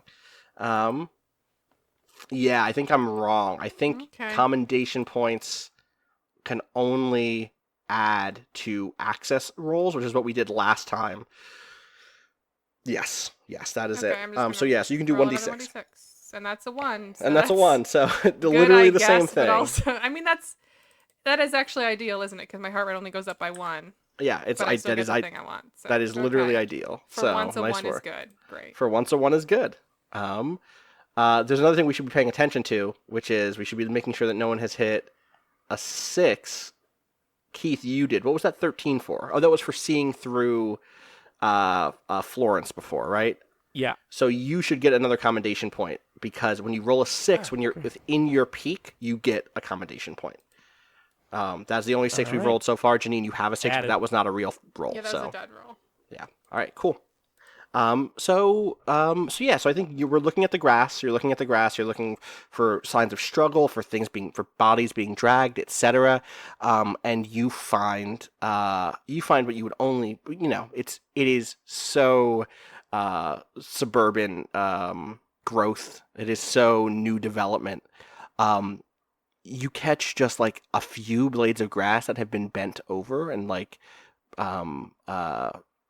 trampled on a little bit. You see like a place where there was maybe a bunch of people moving around. Maybe there was a fist fight. Maybe there was some sort of struggle. But then you see where the body is getting dragged, and it stops because the natural grass runs up to turf, to like rolled out, not astroturf, but like pre-grown, like what is that stuff called? Do you know what I'm talking about? Sod? Is it sod? Sod grass? It's like sheets. Of... Turf? Yeah, That's what- sod. Sod is exactly sod or turf. Yeah, to just like, oh, They literally just rolled turf down where there was the dragging. And so you end up like following, just like looking off in the distance and kind of walking down the turf, which is in front of a house that is again like 2/4 built, and it's also the only one on the street that has the turf laid already. So there's obvious, like all the other ones are just dirt and like bad old grass and crabgrass and stuff. But this one has a beautiful green lawn, and you walk and you see that like in the driveway to this one, you see like an oil drip and rubber marks from the tires squealing and going away, and you can deduce that there was some sort of struggle near the pond. He was left in the he was tossed into the pond or disposed of in the pond some way, and then the car that was here was driven. In fact, I think you can see there are two cars. Two cars maybe you can't tell that, but you can see there's like two tracks, two different tire tracks are left behind as two cars left the scene. You can imagine that he was like maybe dragged over to the car to get something out of it, or you don't know, or maybe he was dragged over the grass and then lifted up. But there's basically two cars left the scene. He had been at the scene. There was a fight at the scene, and then two cars left. Is there enough indentation left to make a note of like the tracks that the tires left? Totally, 100%. You can totally, because it was a while ago, but like this development has frozen, and it's a beautiful dry neighborhood normally, you know. So the rain hasn't washed anything away yet. So yes, you're able to mark down the types of tires they are. This agent or not this guy, but an access roll could give you firm information about what it is. But maybe I'll just give it to you, which is like, it's the dossier. It's in the dossier. You're able to like look at your printed out dossier and compare the tire tracks of the teardrop coupe, and one of these tire tracks is the teardrop coupe, for sure. Damn. That's exactly what I was looking for. Of course. So it's like, let me just give that to you instead of tying it to some bullshit roll. You know what I mean? Like, Yeah. So I would like to talk to Sleeves though. Sleeves? Sure. Is that his name? Yeah, Agent Sleeves. Agent Sleeves. I thought that was gonna be. I thought I was misremembering it, but no, it is. you got it right. So I think Florence. I think as the others go to like look at the scene, Florence kind of just stays and kind of stares at Sleeves with her arms folded. Agent Sleeves, isn't it? That's right. My name's Agent Page. Pleasure to meet you. So we'll be taking all of the photos that you took. Excuse me? Do you have a requisition order for that? Absolutely. And I pull out my documents. You do have documents, don't you? Okay. These documents are like, so I think we can kind of treat it in good faith that when the game says you have documents, they're legit. Obviously, they wouldn't be legit everywhere, but like it would be weird for the game to say you have documents and then me pull them out and they just be like a party invite or something. Right. They're legit, not in the sense that they are honest because they're secret agent documents. Oh yeah, but they're legit in the sense that they pass snuff. It's official looking identification. Yeah. So I guess what I'm saying is Florence knows exactly the level of artifice that she is operating. Right. Yes. And it's Totally. just like the worst. It's the most insulting document to be handed. When you ask someone, "I want to see some papers," and what they produce is essentially like a receipt quality piece of paper. Yeah. With like a stamp and like that glossy printing on it. Yeah. And she just kind of like hands it. She's been holding it already in her folded arms, so just like extends a hand and hands him this piece of paper. He looks at it and goes, "Well, all right, but I'm not sure you're going to like what you see." That's for us to decide. Fair enough. Come with me. I have a development studio in the car. And there's like a momentary pause, and Florence sort of follows him. Can I join?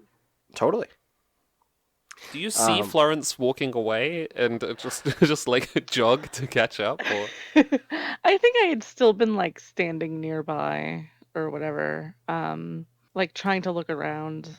I don't know how appropriate it would be to like pull out a cigarette. So I don't know if I did that. Does Chris do that? Like, yeah, it's up to you. It's up to you. What Agent Ryder does. It sounds very appropriate. I love that these two mixed success secret agents are just like, we're gonna put the screws on this piece of shit Uh-huh. with a combination of one cigarette and one flimsy piece of paper. And a failed roll. So he leads you up the side of the pond, like the back side, the other side, the far side from where you were picked up. And there on the grass is like his like lower car, his car that's like smaller than the big bulbous sedan. And he takes you to the back of the trunk and he opens the trunk, and as it opens, it's like it almost like accordions open, and there's side curtains, and there's like a curtain in the back, and he just like I think we get him like going between the different cameras he's already set up and taking film out of them, and then he goes over and he puts all the film, like he reaches his hands into the curtains that are hanging from the back of the trunk into just a darkened compartment in there, and without looking at anything, you see he starts to go to work, and he like you can hear the sound of things splashing in there. You can hear the sound of, it's almost similar in design, presumably, to your little mini compact typewriter situation of the double level thing, but you can't see into it. Possibly designed by the same guy. Probably, right? Yeah. And he goes like, he nods to the front seat, and he goes like, I think first he goes like, can I get one of those? The cigarette? Which you should not be doing while you're developing photos, but he definitely takes one and then like lights it, and so he's like speaking like with the cigarette on his lip, you know what I mean?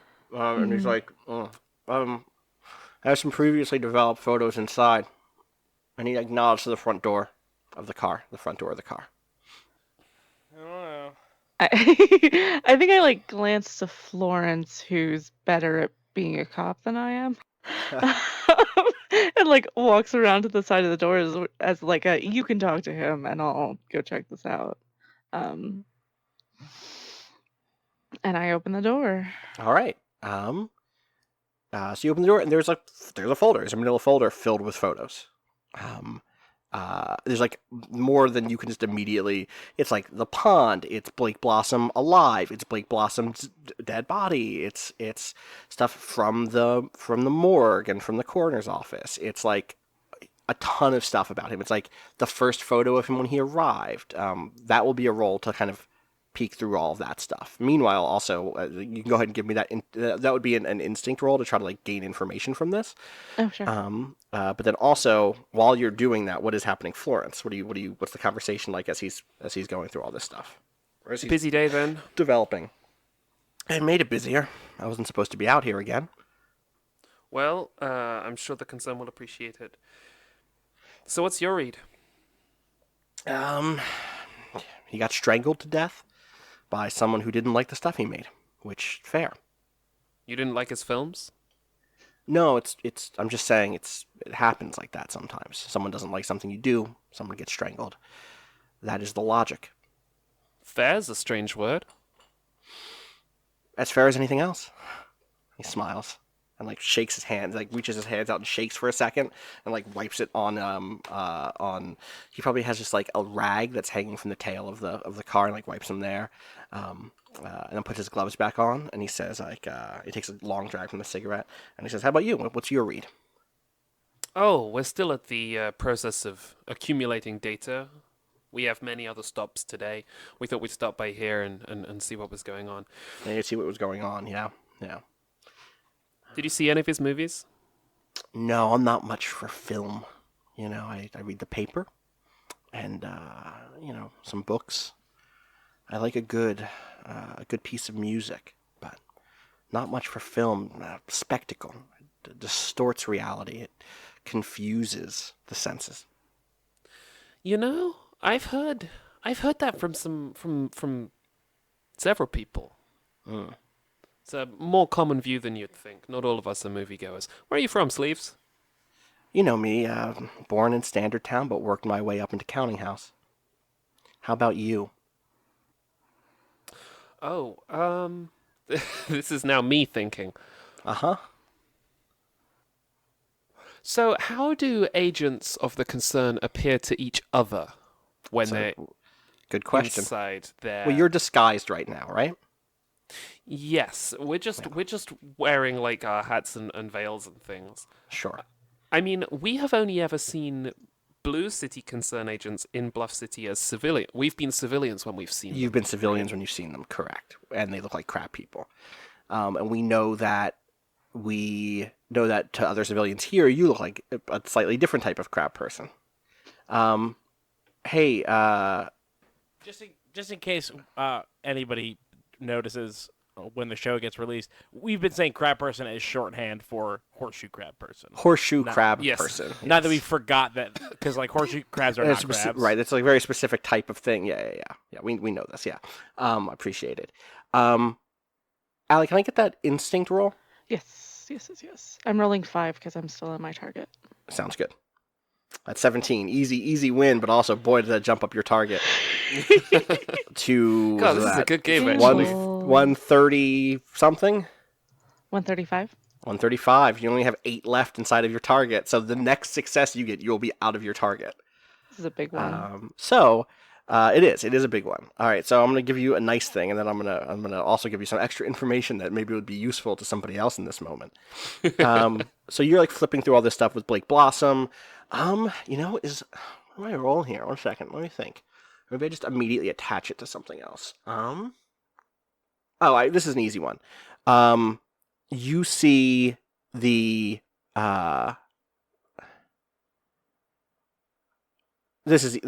you see a photo of someone wearing the uniform of the. You know what? Actually, you see something very scary. Very, very scary. I'm not going to increase static here, but if you saw them regularly, static would go up. I'm going to read from the dossier here. There's a hostile personality, aka a threat, called. It's hostile personality 44, the curator. And this is an excerpt of an agent report that says, quote, "There is a market of ideas, both impulsive and repressed, and the curator is in search of the best product, as well as the skillful hands, mouths, and brains which make them." There is, like, I imagine it would be like, what if you just did a search on the Bloodborne wiki for all of the bosses, and you only got to look at it for a split second, and it was weird and blurry. I think it's like a collection of hands. It's like a collection of hands, kind of almost like a rat's nest, or not a rat's nest, a rat king. Like rat kings connected by tails, except it's just a big, weird, oblong collection of arms.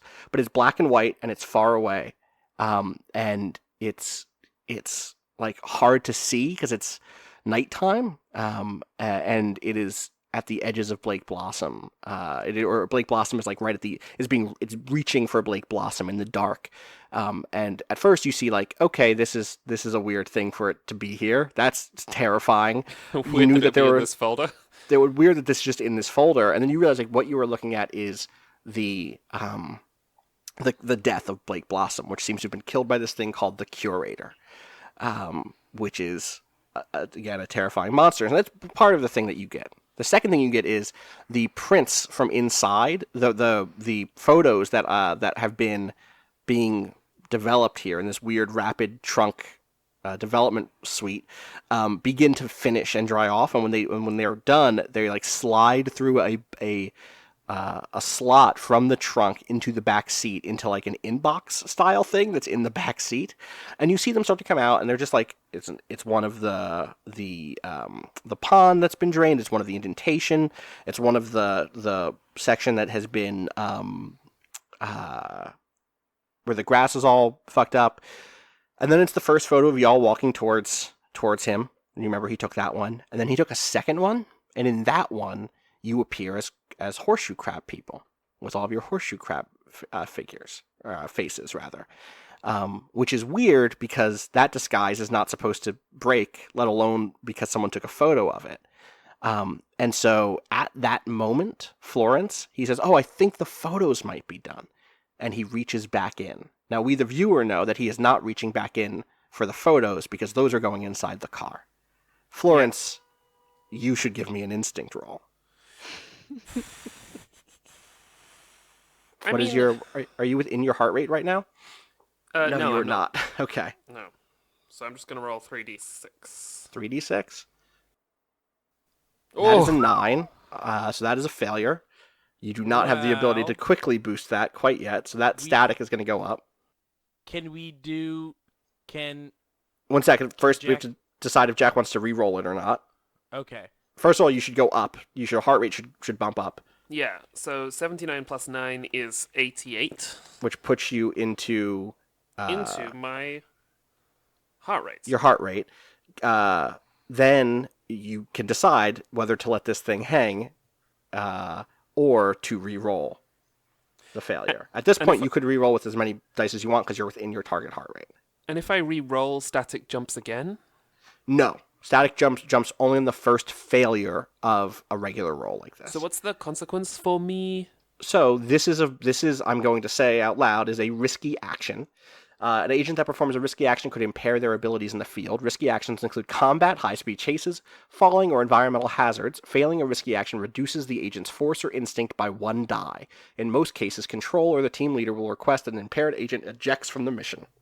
Oh, so it takes one of my stats down. It will take if I one fuck of your this up. stats down if you Okay. fuck this up. What is happening is may be obvious. He is reaching For some kind of a a weapon. gun. He's pulling out a gun and shooting you in Yeah. the stomach. It's a Okay. silenced pistol. Yeah. And the instinct that Florence is rolling for here isn't the recognition that something's wrong. It's the specific maneuver that's about to happen, right? Because No, I it's- think as soon as he said he was from Blue City, Florence would have been like, No, because this is the type of person We don't trust Alicia them, would, though, do or not we? Alicia, that Chris would be Alicia? calling for. I said Alicia, yeah, I was looking at Allie's name. In roll Ali's 20. formal name. Well, it says Alicia A in roll 20. That Chris was not calling for somebody from Bluff City.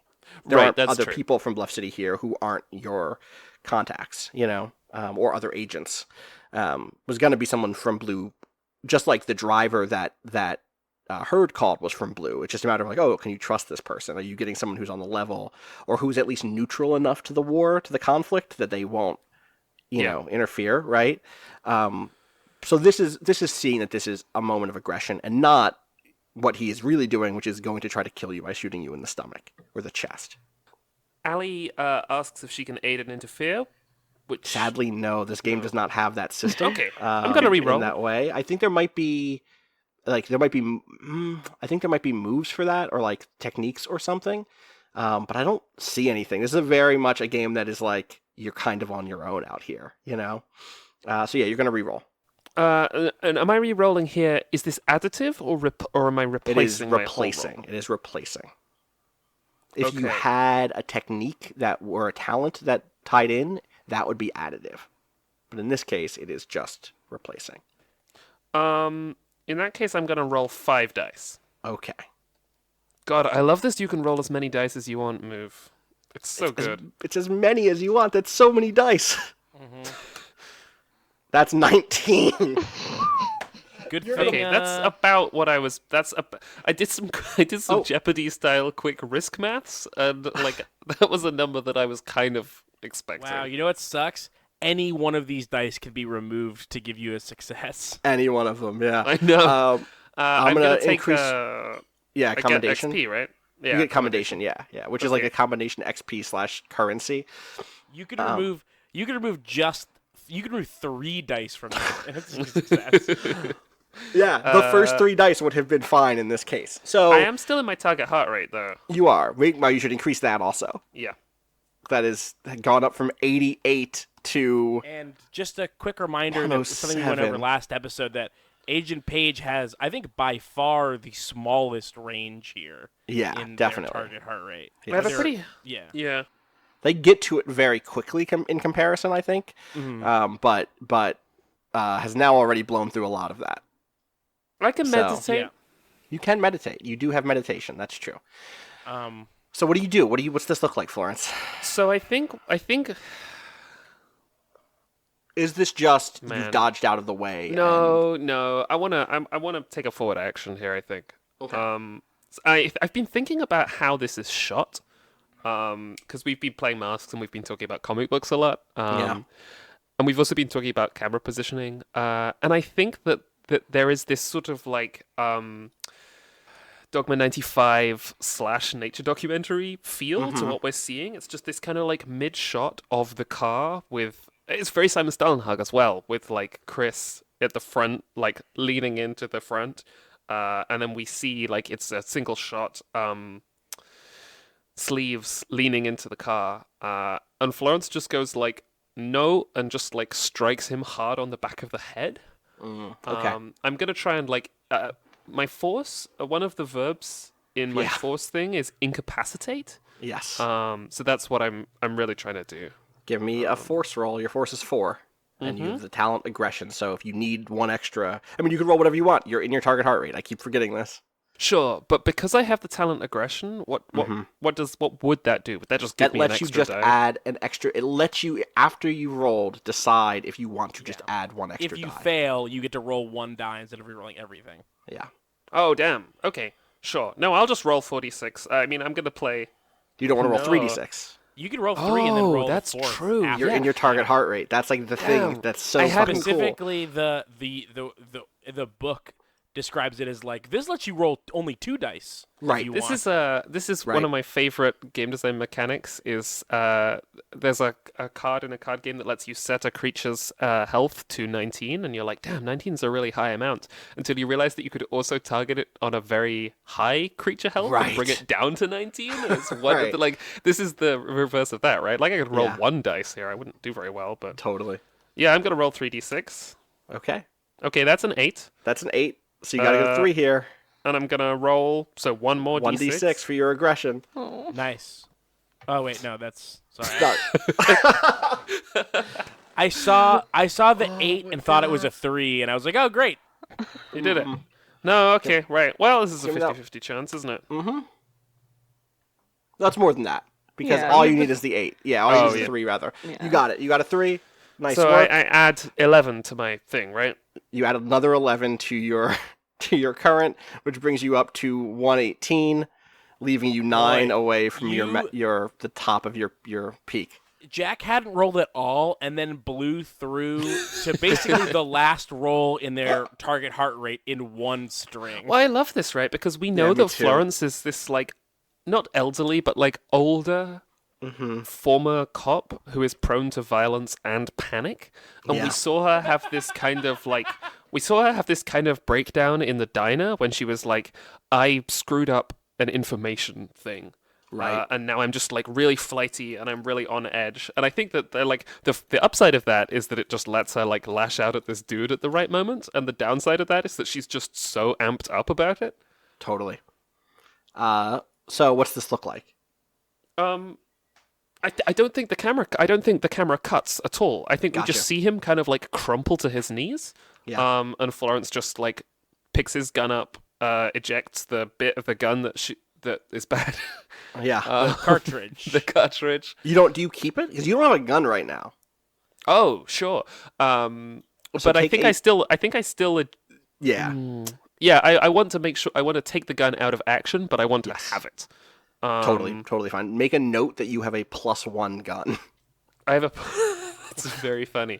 So the way the gun adds +1, or this gun is a +1 gun? Well, it's both actually. So the way it works is that equipment of any kind adds equipment requisitioned from inside of Blue City gives you a +1, regardless of its nature or utility. So, for instance, if you find a gun from a body, or if you steal a car, they are +1 cars or guns to whatever the requisite roll is, or whatever the related roll is. So if you shoot at someone using force with this gun, you'll be rolling 5d6 instead of 4. Right. Right. And I'm gonna just like. Oh, sorry. Go ahead. You can also try to acquisition equipment by using access, and that gives you a bonus equal to. Sorry, you know what? It's not. Sorry, it is not that. Yeah, great, thanks, Kat. It is not. It is not that you get to roll an extra die. It is a +1 bonus to the die. So you would roll 4d6 for force +1 to whatever that roll is because you're using the gun. But let's say that Agent Seals did an access roll to requisition a gun from control. When you do that, the bonus is tied to whatever your access score is. So that would be a +3 gun versus your +1 gun that you just Oh, that's obtained. rad. That's great. So that's the same with cars, same with any other types of equipment that you need. You can act. That's one of the reasons why it's cool to use that to get that sort of equipment. So, nice work. This guy's just knocked out on the ground. Do we I carry think at this moment, handcuffs? do you? I don't think so. What were you Chris? gonna say, Allie? Yeah, Chris. Oh, I think I heard you correctly. I was wondering what you were. I thought you said about doing something with the body, and I was like, I have an idea for that, but that's not what you. I was asking what's happening with his body. So I think like Florence just like looks up and like whistles to get Chris's attention from from the front of the car. Yeah, I think the idea that I have, which is probably a little much, is I want to like take the pictures that he developed, yeah. but I also just like want to put his body in the front seat of his car, and then like I don't know if this is possible, but I want to like roll back the numbers on his camera, so like it's like he Oh, didn't take those last two pictures, right? sure. And he's just gonna wake up Oh. in this field and be like, "Oh, that's weird." I've Probably got, remember it, but who knows? Sure. I have a sort of we could take the car and not have to rely on this car service. You could also do that. We That could is also true. take You him. get a +1 car here too. I can show you what his gun looks like. Also, This is concerned property. We have legitimate access to this vehicle. might I'm need a saying it. I don't camera. know if that's true, but I'm saying it. We might need a camera at some point in some sort of Totally. black room setup. Yeah, this it's guy- Hard, this it's guy's hard to got all- know what we'll need, Oh really. my god. Sleeves Piece of shit. before Sleeves Fucking decided to fancy take gun. a nap. Before this Eric Trump motherfucker decided What's he wearing he was again? too tired to he's stand. like a black suit with when I say I don't green like any of that. shirt and a red tie. Very Yeah, I don't like Is it a festive. green Any of shirt or a that. green coat? A green shirt. His coat was black. He had a black coat on with a Okay. green shirt and Is a red his tie. coat warmer than Chris's coat? Oh, so this is the thing. He falls. This is what I was going to say before and his coat is a pea coat, and his face is a horseshoe crab face, right? Oh damn, dude's got Like- some kind of very good disguise. Right. He was disguised you've like knocked out his disguise base, his like double weird disguise, because as concerned agents you would be able to see him, but you've knocked him out, and so that kind of fell, that face fell from him. And so yeah, you would totally take this pea coat from him for sure. It would be a very nice warm coat. Can we just, if we're going this far, can we just like, when our car lady comes back, just like put him in that car Well, and I take don't- his. I'm not kidding when we might just kidnap this dude. Like, You're gonna put him in the fucking trunk with his photography equipment? well, that sounds like he's gonna escape from the I mean, trunk if also- I'm being yeah. honest, Dustin. No, that's not what I meant. My name is on this acquisition form, which is why it's like why I'm pushing for the like, oh, maybe he just wakes up and thinks that he had a weird night and a weird dream where he He's got not beat going to up by. think he had a He is weird not night. going to He's a think he secret had- He's agent gonna be crab like- man. No, He's gonna be like, he's I was one of gonna you. shoot Florence, and then Right. I've got an idea. Maybe this guy doesn't wake up. No. You're the senior agent.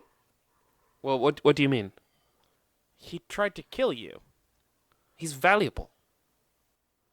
He's dangerous. Are we all in character back in one place now? We are back in character. Okay. Yeah. What was that, Ryder? He works for our company. People that work for our company are very dangerous. I don't think anybody's disputing his danger, sir. I think maybe some of us just recognize his value. We have some leverage here that we did not before. Who are you trying to leverage? Chris, what was in the pictures? A lot, more than I thought. Basically, his whole time here. I think I have the moment of death. And she's like Mod. fluttering through the the folder and like pulling out examples as she's saying it, and then she pulls out the weird hand photo. Does Chris still have her cigarette? I think that she's had it in her right hand, which is like holding up the folder, as her left hand is like flipping through pictures or whatever. And then yeah. I'm asking if I can do that. Can Maggie take the cigarette and smoke it, and then start tying this guy up? Sure. Love it. 'Cause Oh, that's what what I a want. good. Maggie does is happen. great. Oh my god, She I love she it just so much. walks up to rejoin this group, doesn't say anything, listens for a bit, he has pictures of this murder, and is like, okay, I'm gonna take your cigarette, I'm gonna smoke it, I'm gonna tie this person up. we're going to move on with our day. God. So powerful, honestly. I've added the curator killed Blake Blossom to our map. I'm not going to kill him, so. Was that it was not, I'm going to say this was not yet a direct order. It was a you suggestion, right? It was a suggestion, so I'm not raising static is my point. I could, if Herd makes that a direct order, static will go up if you continue to refuse. But I'm not. Don't talk. If they did, this Blake Blossom thing would have been real quick. I mean, I can kill him without like the gun or making. Yeah, you could. Or making Paige do it. You could. Yeah, I kill this guy. Like a hitman style, kneel to the ground, quick thing?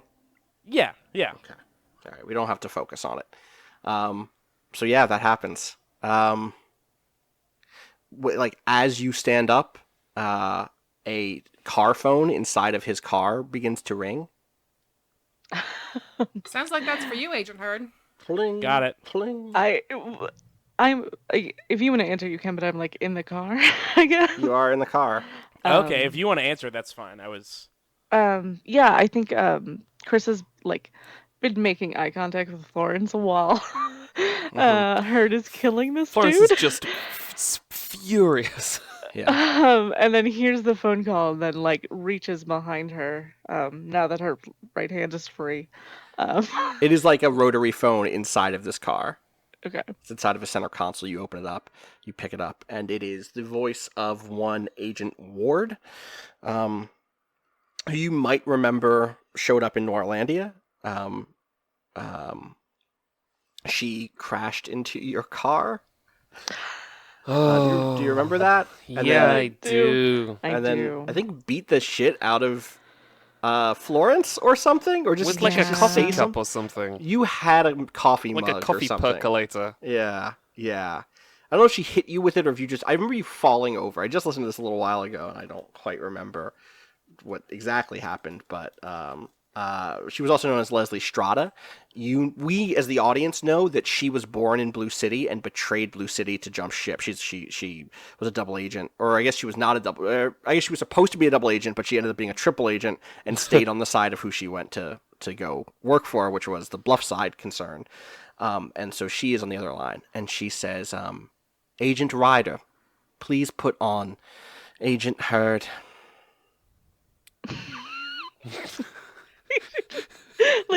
like her arm is completely straight and reaches it out and looks at her and says, "It's for you."